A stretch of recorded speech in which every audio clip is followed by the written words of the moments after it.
In Kinshasa jail, a political prisoner records his surroundings with a small camera hidden in the cover of his Bible. If he gets caught, he may be executed. As things stand, he is doomed to spend the rest of his life in prison, convicted on flimsy evidence of assassinating Laurent-Désiré Kabila, the former president of the Democratic Republic of Congo.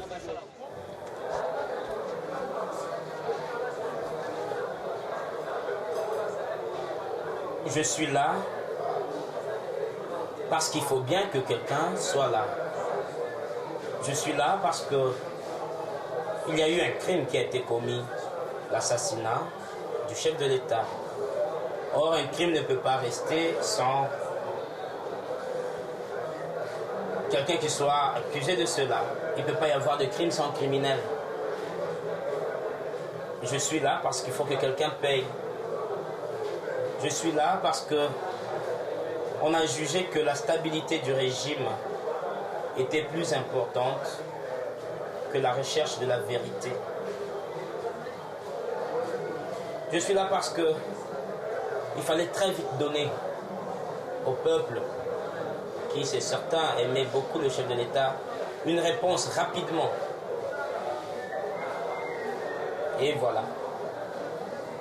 Nous sommes 51 personnes qui sommes encore là à cause de ce dossier.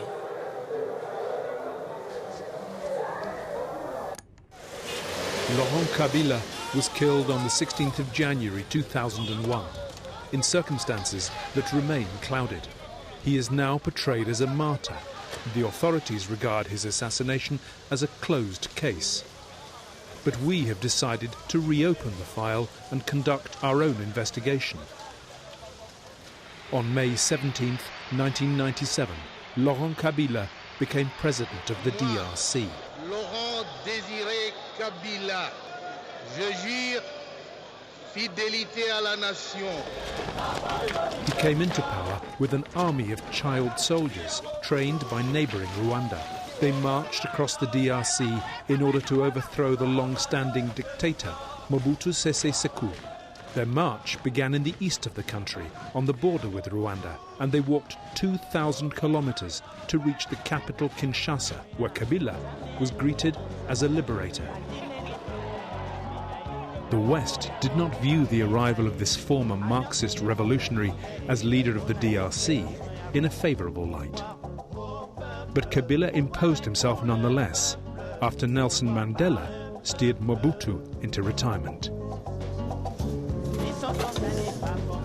The new regime soon descended into chaos. Kabila fell out with his allies. Rwanda had hoped to play some part in the management of this vast country with its plentiful natural resources in return for having provided weapons, ammunition and training for Kabila's men. But Kabila had no intention of sharing power. He drove out Rwandan troops. In turn, they created a rebel movement, the RDC, in the eastern Congo, and began a war that outlasted Kabila himself. On the 16th of January 2001, Kabila was assassinated by his bodyguard Rashidi, a former child soldier. Rashidi was then shot dead while trying to escape, taking with him the truth about the assassination and those behind it. In the presidential palace, the public can see how events played out that night. C'était le 16 janvier 2001, Mzé travaillait dans ce bureau. C'est un bureau habituel qu'on appelle la Maison Blanche. Et il travaillait avec l'un de ses collaborateurs, le directeur de cabinet. Voici les dossiers sur lesquels il travaillait. Et la paire de lunettes qu'il a portées ce jour-là, les stylos, tout ce qu'il a utilisé se trouve là. On n'a rien enlevé. Et quand Mzé était assis là-bas, il a vu quelqu'un de l'autre côté. Cette porte-là était ouverte. Il a vu un de ses gardes rapprochés qui lui a fait signe qu'il voulait lui parler en aparté. Et alors, le connaissant, il lui a fait signe de venir. Il est entré juste à côté de Mzé. Malheureusement, il était armé. Il avait son revolver. Et il a tiré à bout portant. Alors vous regardez ici sur le fauteuil, vous voyez l'impact des balles. Il y a une balle ici, et ça c'est le sang. Ça c'est le sang également. Une balle est entrée là-bas, une autre ici derrière. Mais vous êtes le seul témoin. Je suis le seul témoin et le dernier à lui avoir parlé. Effectivement. Vous parliez de quoi ce jour-là? Nous préparions le sommet France-Afrique. Nous devions aller à Yaoundé. Et ce jour-là, c'était le jour de ma permanence. Et c'est à ce moment-là qu'il m'avait demandé qu'on fasse la liste des gens avec qui nous devions voyager. Nous étions sur ce dossier-là quand l'inévitable est arrivé. Et donc là, Rachidi entre, Ouais. là vous le voyez, c'est quelqu'un que vous connaissez ou... Non, je savais que c'était des gardes-corps du chef, mais je ne sais pas s'il s'appelait tel. Ça faisait pas longtemps que j'étais là-bas. Et là, il se passe quoi? Vous voyez quoi exactement? Non, il vient, il arrive à la porte, il claque ses souliers, il salue. Le chef lui demande qu'est-ce qu'il y a, venez. Et il est entré. Et là, il fait quoi? Là, moi j'étais en train de prendre note, j'entends le premier coup de feu. Je regarde, il tire encore une fois, puis la troisième fois il tire, et puis il commence à sortir. Voilà comment ça s'est passé. Et là, je me suis relevé, je ne comprenais rien du tout, je ne savais pas ce qui s'est passé. Et bon, je suis sorti aussi vers la porte de la part où il est entré, il courait, et j'ai crié en swahili, Uibwana na piga raisi Masasi. Et à un certain moment, j'entends, ce monsieur vient de tirer sur le chef de l'État. Hein? Moi, je ne le connaissais pas de nom. Je dis, Uibwana na piga raisi Masasi. Chiribagula qui est à l'escalier, qui voulait aller attendre vers le garage, il voit l'autre en train de sortir dans la précipitation, semble-t-il, avec son arme à la main. Chiribagula voit aussi M. Mota en train de le poursuivre, criant sur lui qui vient de tirer sur le chef de l'État.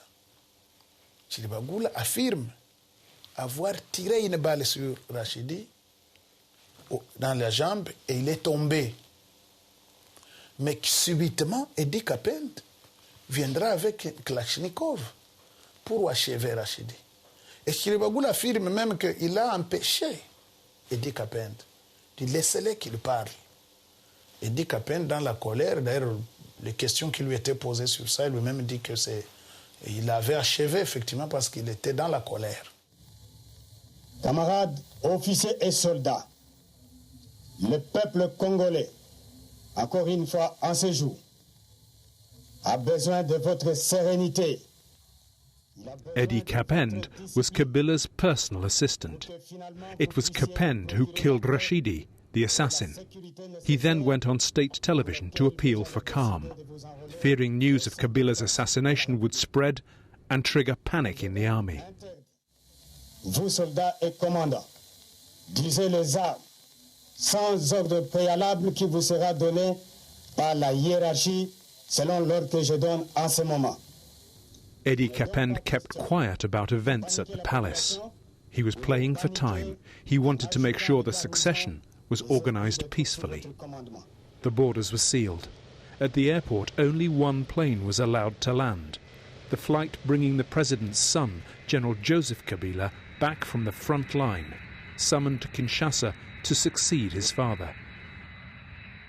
We had to act really fast to try to save the country. That was the purpose. We have to save the country. We decided that the principle should be that the politicians should not be part of, should not take over. We have to find somebody outside the council. We have to also find somebody who was close to the president, and that was his son. Joseph Kabila was the least controversial choice. His appointment was also in line with Laurent Kabila's supposed wishes, as indicated to Eddie Kapend shortly before the assassination. At the state funeral, Eddie Kapend paid his last respects to his president and commander, Laurent Kabila, unaware that he was enjoying his last hours of freedom and that he would bear the brunt of the charge of assassination of the head of state. In 2002, the trial against Kabila's alleged assassins began. more than 100 defendants were in the dock. Eddie Kapend was the main suspect. Answering the charge of killing Rashidi the assassin, Kapend pleaded extenuating circumstances, a fit of rage. Summary executions were common in the army. The punishment inflicted on Rashidi came as no surprise. But it was Kapend's television broadcast the court was most interested in, construing it as a brazen attempt to seize power.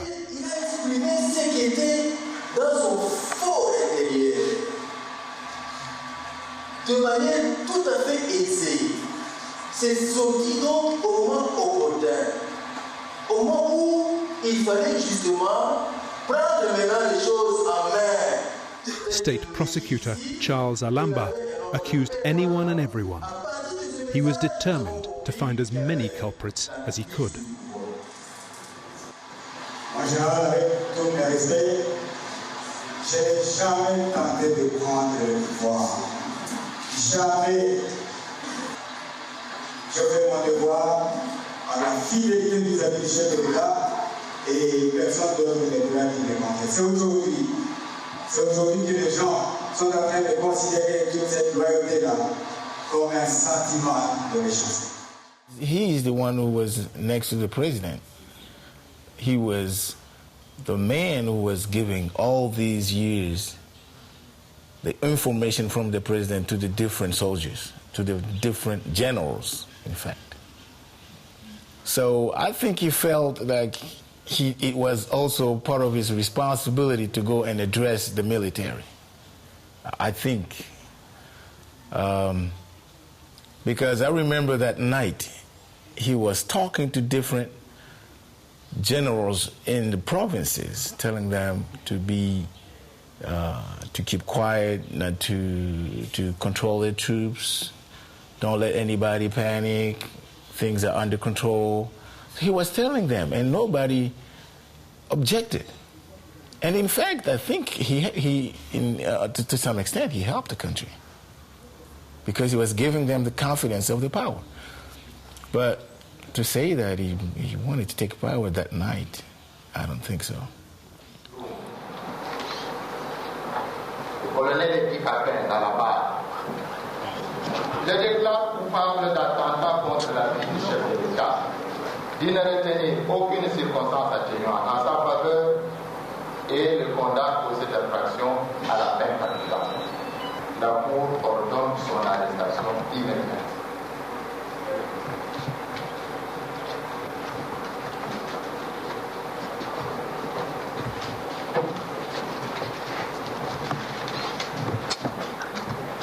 Photographe. Photographe. Caméraman. Allez-y rapidement. Caméraman. Caméraman. Caméraman.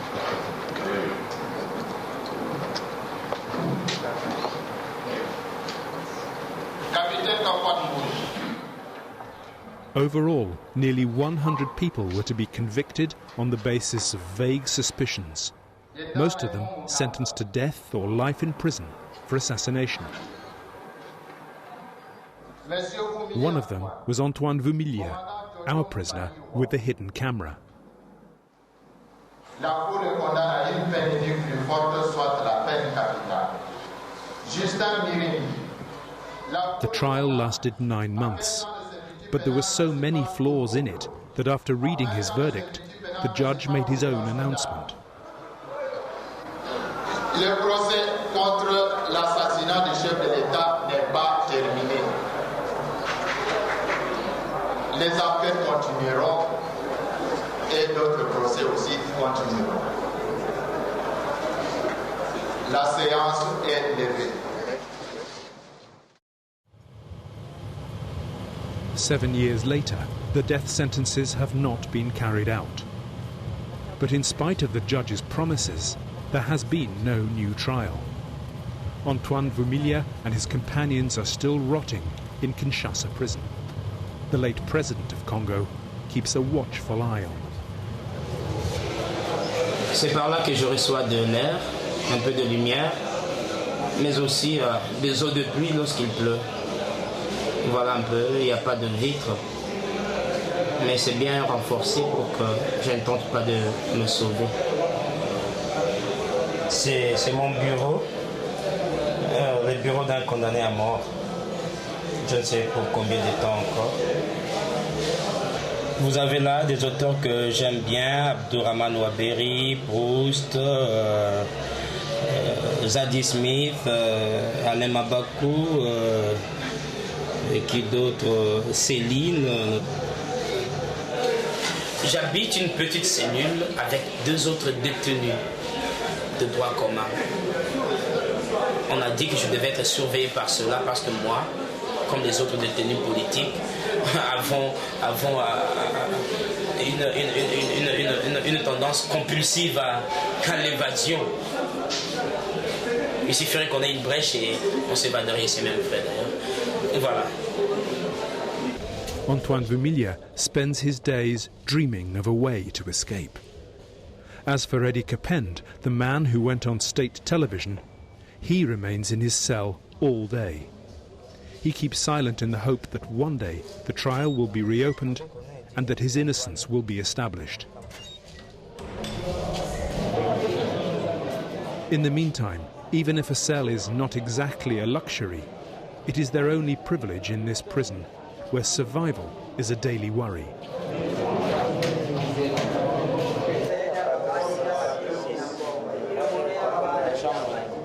In the Kabila case, some prisoners have died, others are still paying for a crime they did not commit. While outside the prison, Laurent Kabila is treated as a national hero. The political elite, while honoring Laurent Kabila's memory, prefers to remain silent. However, away from official ceremonies, tongues tend to loosen.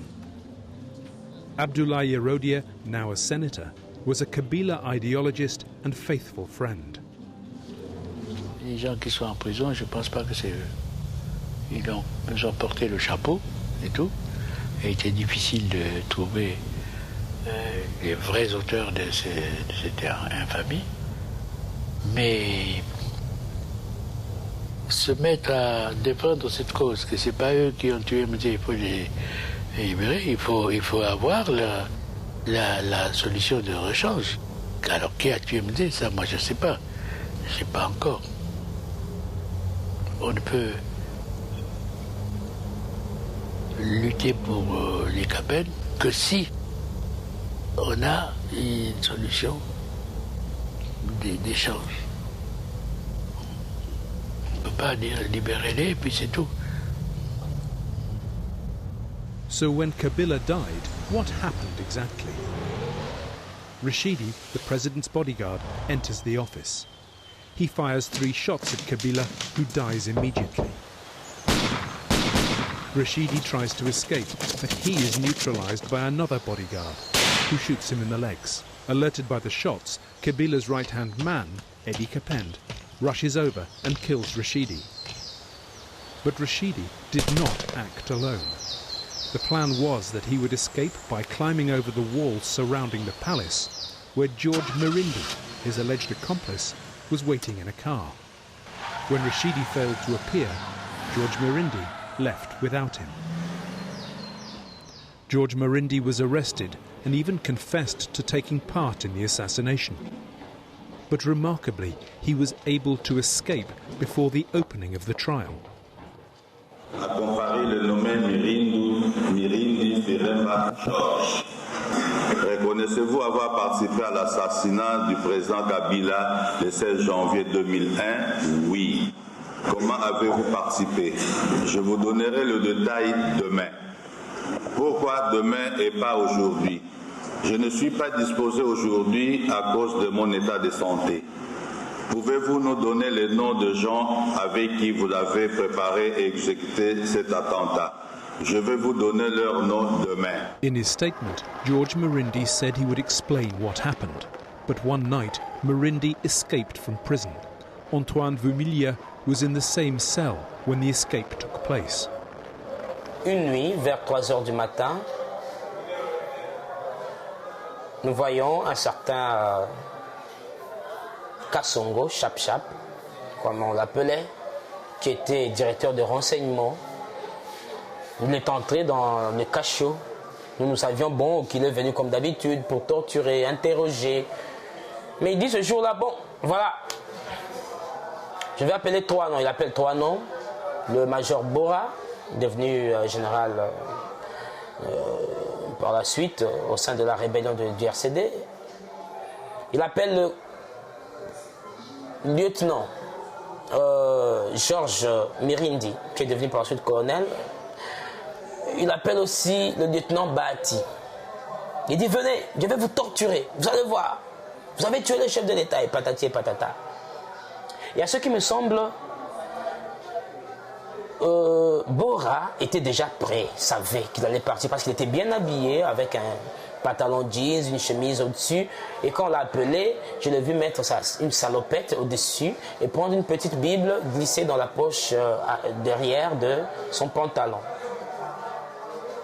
Ils sont sortis de leur cellule. La porte a été ouverte, ils sont allés derrière la porte. Et nous sommes précipités tout près de la porte parce qu'il y avait des petits trous, des trous de serrure, pour voir un peu qu'est-ce qui se passait. Et ils parlaient, les trois, avec l'officier Chap-Chap.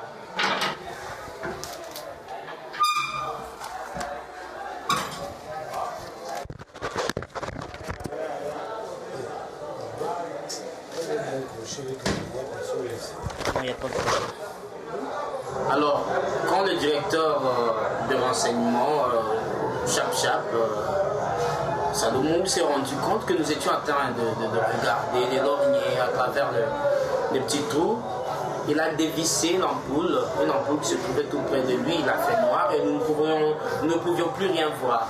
Et le matin, on dira que bon, voilà, ils se sont évadés. Those young people who were allegedly linked to the killing were arrested in time, and when we were busy doing other things, there was somebody came and paid the guards some money, and they ran away with the prisoners, and the guards and the prisoners run away. I think they crossed to Brazzaville. So those were signs that it was a big plot. They wanted to make sure that those guys disappeared. Whoever financed Mirindi's escape was almost certainly behind the assassination. And they have succeeded in shrouding the case in mystery even today. What was the motive behind the assassination? Why did Kabila's bodyguards, Rashidi and Mirindi, take the decision to kill their leader, given that both men were amongst those who had been with him from the start?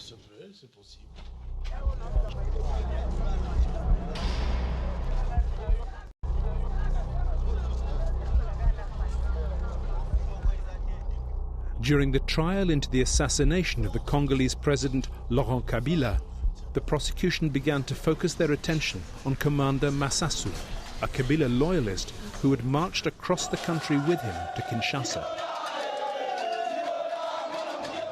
It was Massasu who recruited many of the child soldiers who helped sweep Kabila to power. Among them, Kabila's assassin Rashidi and his presumed accomplice, George Mirindi.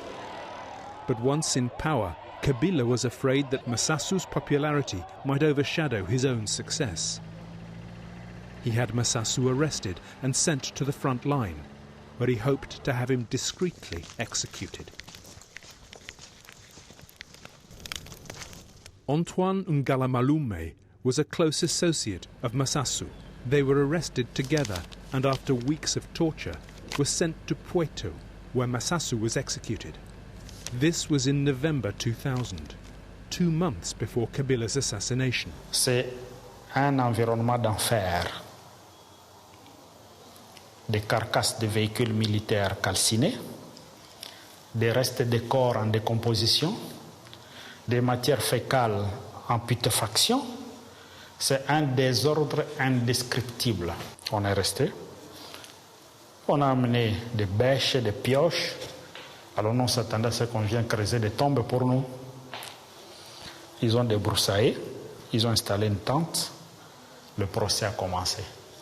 C'est le fameux procès qui aboutit à la condamnation à l'exécution de Massassou. Et pendant le procès, on reproche à Massassou de vouloir renverser le pouvoir de Kabila.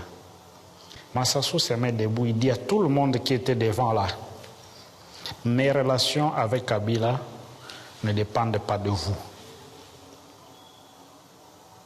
Kabila, c'est mon père. Kabila, s'il est au pouvoir aujourd'hui, c'est moi qui l'ai voulu. Si j'ai des problèmes avec Kabila, ça se règle entre lui et moi, pas vous. Et il s'est tué. On est passé sur d'autres considérations. Et puis, le jour du prononcé, on les condamne à mort, on exécute. Voilà ce qui s'est passé. In Soweto, nature has reasserted itself. The spot where Massassou was buried is now covered with tall grass. With the killing of Massassou, Kabila was able to rid himself of a dangerous rival. But in the end, the execution backfired on him. Massassou's followers resented their commander's elimination. During the fighting, government soldiers sabotaged their military equipment and abandoned their positions, leaving the area in the hands of the rebels and their Rwandan allies. For Kabila, this was a complete disaster.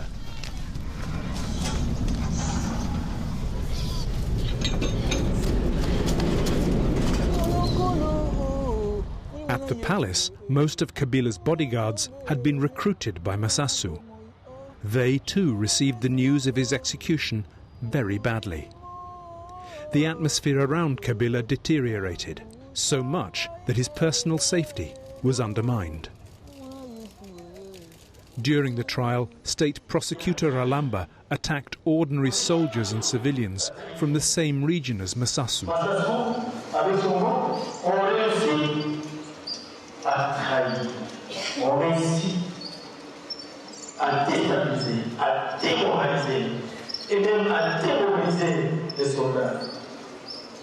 More than 100 men were arrested, accused of having organized Kabila's assassination to avenge Massassou's death, and given heavy sentences.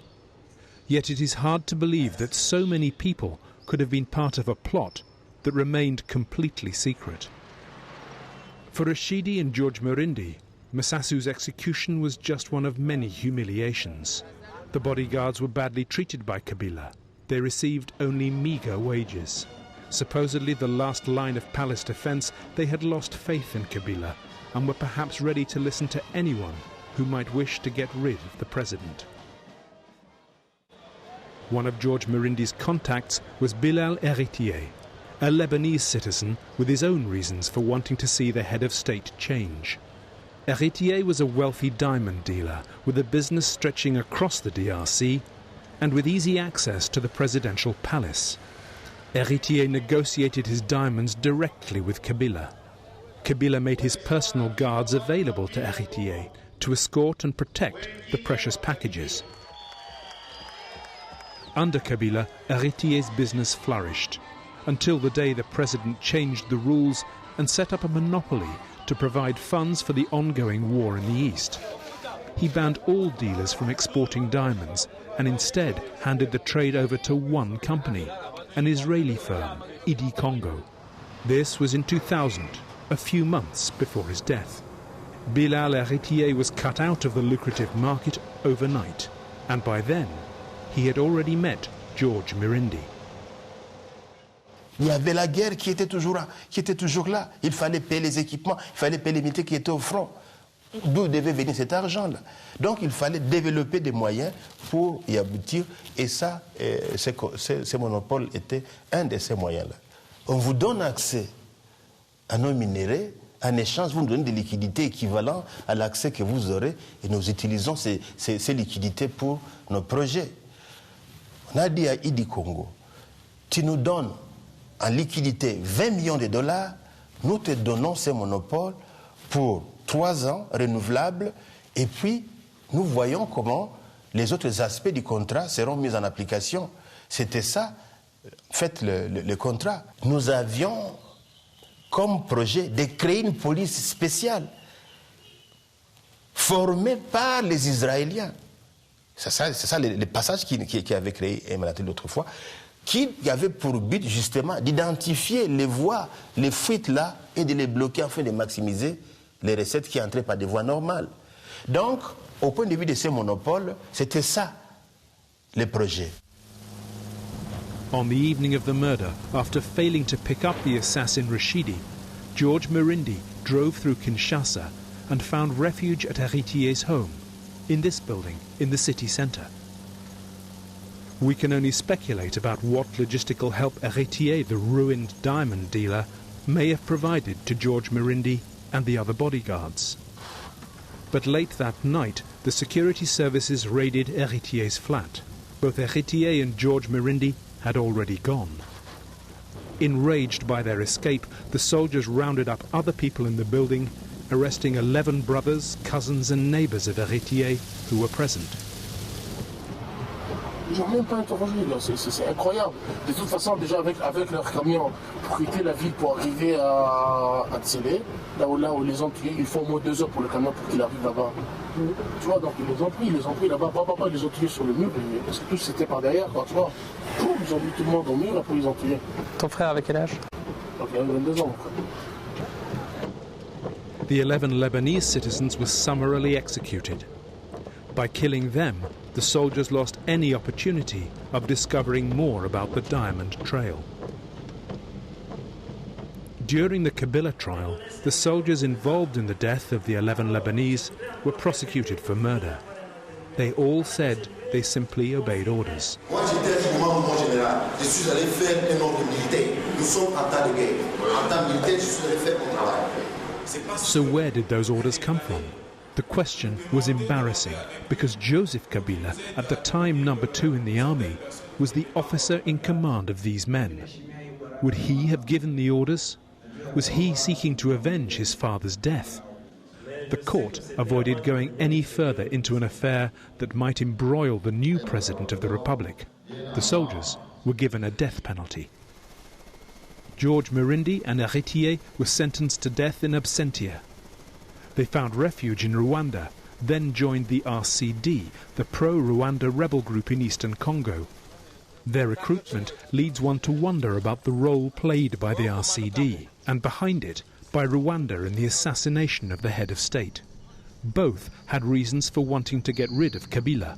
The rebels wanted their share of power in Kinshasa, while Rwanda hoped to exploit the vast natural resources in the eastern Congo. So would they have used Héritier as an intermediary to push the discontented bodyguards to take action? But Rwanda was not the only foreign power interested in the DRC. The relationship between Kabila and the United States was difficult. From the beginning of the war, the US had sided with Rwanda and requested that Kabila lay down arms and take part in peace negotiations. It also demanded an economic opening up, but Kabila preferred to turn towards China, Iran and North Korea instead. Would the United States also have favoured another man in power? In Kinshasa, the military attaché at the US Embassy was in contact with Kabila's disaffected bodyguards. Dans les poches de Rashidi abattu, mais des cartes de visite des diplomates américains vont être retrouvées dedans, dans ses poches. Avant l'assassinat, George Mirindi était déjà arrêté parce qu'en connivence avec des agents de renseignement de la CIA à Kinshasa. Il était déjà arrêté. Mais pourquoi on l'a gardé encore autour dans la sécurité du chef de l'État? Point d'interrogation. Il avait été libéré. Il était libéré à l'époque. Donc il y avait beaucoup d'éléments qui les démontraient qu'ils étaient en rapport avec tout cela. Des militaires gardes du corps d'un président, des rapprochés, avec des cartes de visite des diplomates étrangers. C'est-à-dire qu'il y a des contacts privés qu'ils prenaient. en dehors des règlements qui devaient régir la sécurité rapprochée d'un chef de l'État. My thesis is those young people were manipulated by other forces. It was strange that the military attaché of the U.S. embassy flew out of the country at the same time. And obviously left some of the traces linked to the group of the assassins. Strange. Business card. On the back, she wrote, "In case something happens to you, contact this person." And she left it with one of the guards. That was very strange. You found that business card? Yes, it was with the commission. So that's where my thesis is that it was the forces from outside. Clearly. The military attaché at the US Embassy later told us she had contacts with the guards who were close to Laurent Kabila, but said the relationship was entirely innocent. I definitely had contact with a lot of people. I mean, my business card was everywhere. I don't have any recollection of meeting with Rashidi any time near the January timeframe. I'm a little bit vague on all of these guys. I'm sure we had beers together, you know. That was sort of the nature of things. By the end of Kabila's rule, people were queuing up for an opportunity to kill him. It is difficult to know who set things in motion first, or to know who was behind Rashidi's action. We tried to meet the soldiers who carried out the investigations at the time and who condemned the alleged assassins of Laurent Kabila. We wanted to see what they think about the case now. But in the Congo, things can change very quickly. Those who were accusers have now become the victims. A short time after the end of the trial, it was the turn of State Prosecutor Charles Alamba to be in the dock. Alamba made so many enemies that he himself fell victim of a plot, accused of a crime he didn't commit. Ironically, he was sentenced to death by the same judge who presided over the trial for the assassination of Kabila. Alamba is now also in jail. As for the judge, the man who said that the assassination case was not closed, who promised new investigations, he has been dismissed.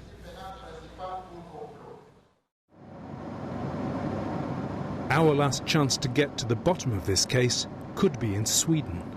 This is where George Marindi, Rashidi's alleged accomplice, finally found refuge. Sweden, along with the whole international community, denounced the Kabila trial and took in all those who'd been able to escape. We were met by Congolese political exiles, retrospectively accused of also being involved in the assassination plot. They managed to escape in 2006 after spending years in detention. Là, vous êtes loin de chez vous, hein, c'est l'isolement? Ici. Mais on est mieux ici parce qu'on est loin du Congo. Pour venir me chercher ici, vraiment, tu dois te préparer. Hein, hein Zaïd? Quelqu'un voudrait venir vous chercher? Pour venir me chercher et me faire du mal ici. Vraiment, tu dois te préparer. C'est très loin. Toi-même, tu as vu que c'est très loin. C'est le bout du monde? C'est le bout du monde. Nous sommes à 45 km du cercle polaire du Nord. Hein? 45 km. Il y a des gens qui vous voudraient du mal, encore? Ça, c'est pas une question à nous poser. Expliquez-le. Kabila nous cherche, non? Nous, on l'a rien fait, mais lui a peur de nous. Il y a pas de... Il a peur de nous parce qu'il sait que... Maintenant, nous, on connaît beaucoup de choses sur lui. Today, exile has brought these political refugees together. Some have spent years in detention, but George Marindi, allegedly the accomplice to Rashidi, the man who killed Kabila, escaped before the trial opened and has never had to answer to the charges brought against him. Even today, it is difficult to get him to talk about Laurent Kabila's assassination. Cette commission d'enquête a présenté, laquelle on a institué, a présenté des versions qui ont conduit à des doutes et à un flou là, politiser les procès suffisamment pour qu'il n'y ait jamais de vérité, donc c'est pas facile. C'est pas facile d'avoir une idée. On peut juste lire la presse. Qu'est-ce que la presse Pourtant, pour nous, c'est très clair. Rachidi a tué Kabila.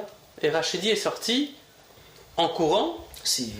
Et puis il a été abattu par Chiribakoula, qui l'a tiré dans les pieds. Oui. Et puis ensuite, Yedi Kapen est venu, il l'a exécuté. Mais Rachidi devait quand même avoir un plan de fuite qui n'a pas fonctionné. Et peut-être que vous étiez dans ce plan de fuite. On peut dire ça. On peut dire ça. Quand les gens veulent dire quelque chose, vous ne pouvez pas les empêcher de dire ce qu'ils veulent dire. Mais la vérité est autre. Rachidi Chiribakoula en tirant sur Rachidi. Chiribakoula n'a pas vu Rachidi tuer Kabila. Il a tiré sur lui, pourquoi? Parce qu'il a vu Mota courir et dire non, il vient de tirer sur le chef de l'État. Oui. Imaginons Mota. Si on peut imaginer que des balles viennent ici, si on sait les coups, ce que ça peut faire. Mota, un civil qui va courir derrière un militaire. Mota n'a même pas peur que cet homme-là qui vient de tuer, lui aussi on peut le tuer. Mota, il est qui ici pour qu'il puisse courir derrière quelqu'un. Chiribakoula avait entendu les coups de feu et il voit Rachidi sortir en courant du bureau. Oui, qu'est-ce qu'il pouvait ne pas dire à Chiribakoula que peut-être Rachidi courait pour une ou une autre raison? Est-ce que Chiribakoula a eu le temps de communiquer avec Rachidi? Est-ce que Chiribakoula a d'abord vu que les dégâts que Rachidi aurait commis? Est-ce que donc c'est très flou. Hein? Et les Libanais? Oui. Héritier, Bilal héritier. Je m'attendais que ce genre de questions arrivent. Les Libanais. Héritier, je l'ai connu, effectivement. J'ai connu héritier à l'ANER. C'est-à-dire quand, avant Georges Leta Mangasa, il y avait un certain Emile Kanyengele qui était chef de l'ANER.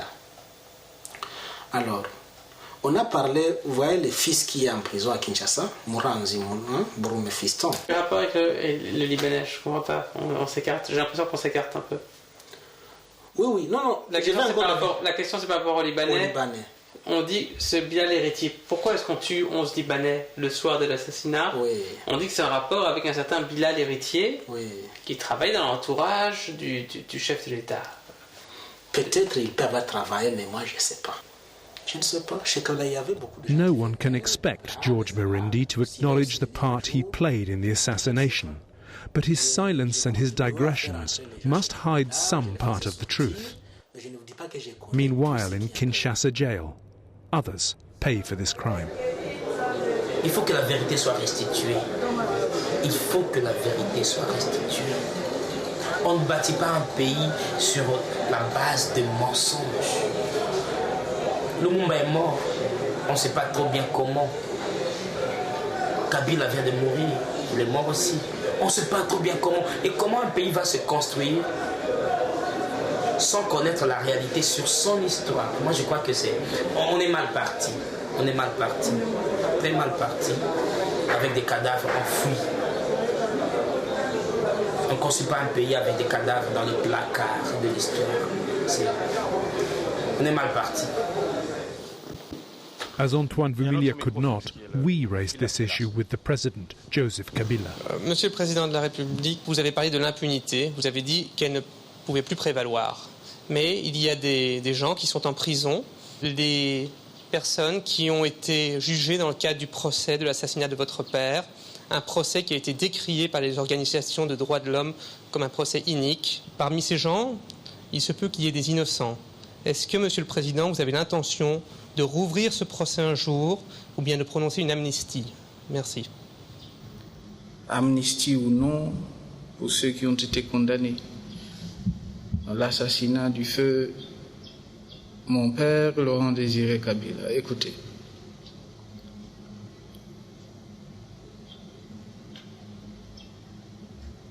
Il y a eu 2 ou 3 assassinats aux États-Unis de président de la République.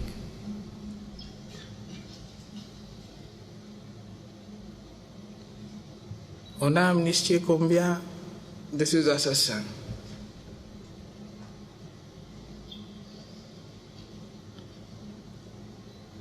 Vous savez, la démocratie, c'est aussi la justice. C'est la troisième fois que M. Zeitman me pose la question et je lui ai toujours donné la même réponse. L'affaire se trouve entre les mains de la justice.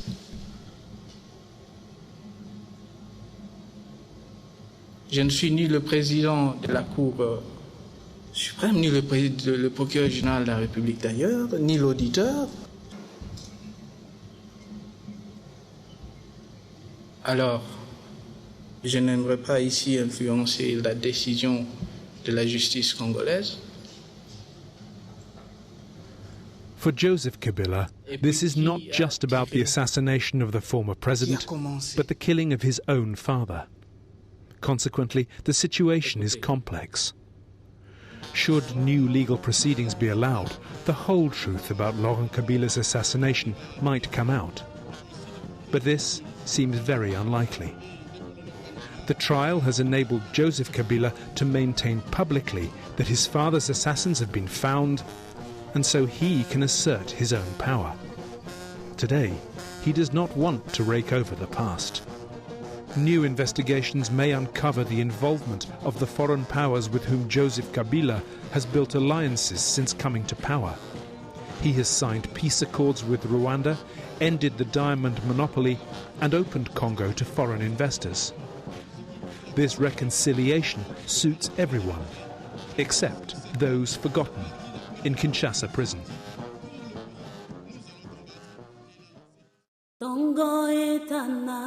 Butu einda Kembo na Zambe etondi mokili Zambe bolingo Zambe nanguya Bikera mubiso Tokumisa Yahweh Katine sengo Katina mpasi Tobelela Yahweh Abongi na nkembo